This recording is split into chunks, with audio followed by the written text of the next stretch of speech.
I am the Tofu Golem. Please enjoy the video.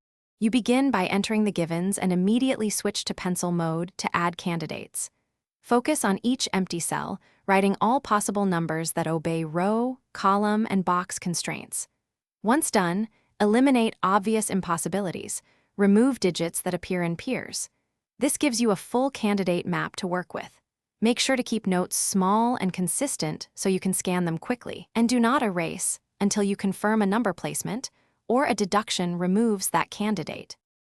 Next, you use note-driven techniques to reduce possibilities. First, hunt for singles. Single candidate cells and single position in a house, place those numbers and update notes. Then identify naked pairs or triples. When candidates repeat, eliminate them from the same house. Use pointing pairs and box line reductions to clear columns or rows. Once those basics slow, scan for X-wing and simple chains. They target candidates across houses. As you progress, continually update notes, so emerging patterns become visible, and to finish, you convert final singles and hidden singles into fixed placements and repeatedly update notes until the grid is solved. If you hit a contradiction, step back, undo the most recent placements, or use a snapshot to restore notes.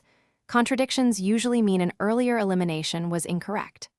Once confident, use systematic backtracking sparingly, only when logical methods exhaust, keeping notes intact to guide guesses. This approach keeps you efficient and helps avoid needless trial and error while solving the puzzle. Thanks for watching. Consider subscribing if we helped you today.